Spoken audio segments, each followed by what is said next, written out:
A panic attack is a terrifying thing, as I know from personal experience. What if you find yourself with someone in person when they're having a panic attack? What's the best way to respond? How can you be helpful? There are no hard and fast rules, but keep in mind these general principles. Welcome to Channel Health and Alerts. It's good to know what panic attacks are like. The overarching feeling is typically of imminent doom, that something awful is going to happen, like dying, going crazy, or somehow losing control.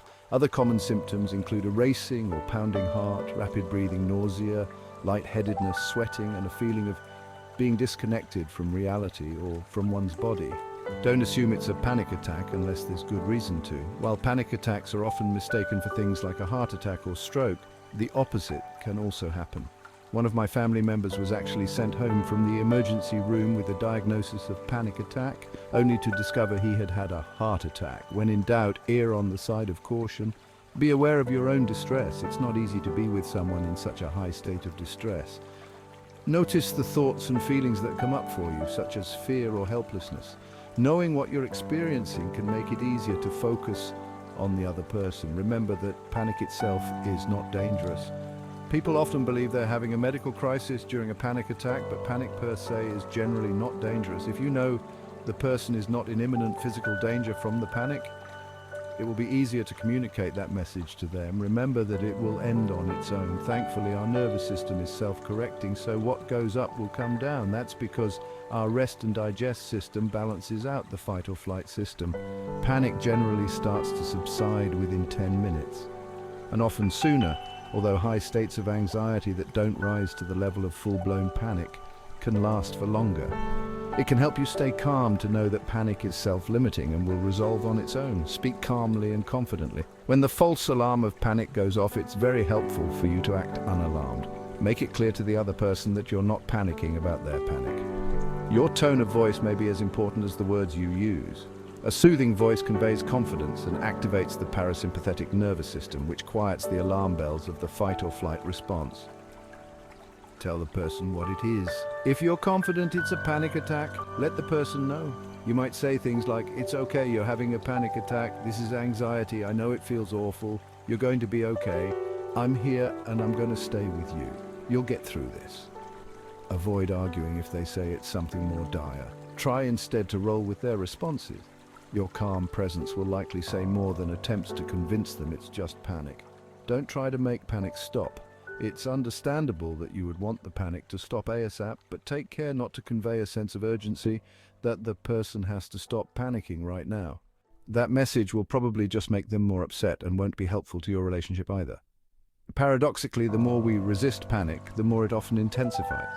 Don't tell the person to calm down. On a related note, you might have the impulse to tell the person to calm down or just relax, especially if you're upset by their acute distress. But no one wants to calm down more than the panicking person does. It's all they want in that moment, and insisting that they stop panicking will likely just make things worse. Instead, communicate your steady presence and support. Forget the paper bag. You may have heard the suggestion to have a person breathe into a paper bag when panicking. This technique was once recommended as an effective way to stop the hyperventilation that can trigger panic by increasing too low levels of carbon dioxide in the blood.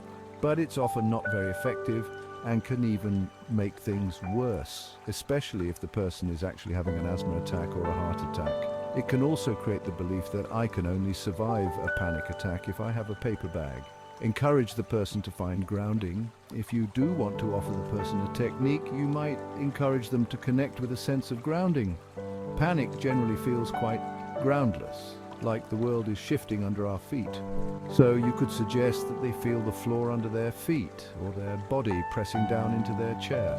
Greater awareness of one's physical senses in this way can also bring thoughts back from the disaster scenarios that are common during a panic. Invite the person to move with you. Some people find it helpful to get moving when they're panicking, even if their initial instinct is to freeze or curl up in a ball. Invite them to stand up with you, walk around and shake out their arms and legs. If they refuse, it's probably better not to insist. Only touch them if they want you to. Some may find the human touch comforting during panic, Others find it confining or constricting. Follow their lead to determine what's right for them, from an embrace to a hand on the shoulder to keeping a respectful distance. If you're often with a friend or family member who's prone to panic, talk openly with them about what they find helpful when they're panicking. Don't be surprised if they can't think of anything, because they may not know what can help other than time and riding it out. Be sure to ask what they don't want you to do, because it's unhelpful or makes things worse.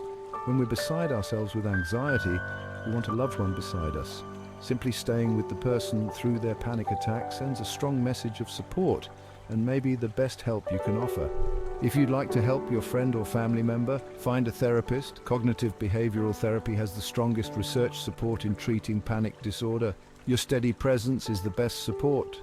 Thanks for watching. Share to care. A well-informed person is more likely to survive longer and have a better quality of life than an uninformed one. Subscribe to remain updated on your health-related parameters.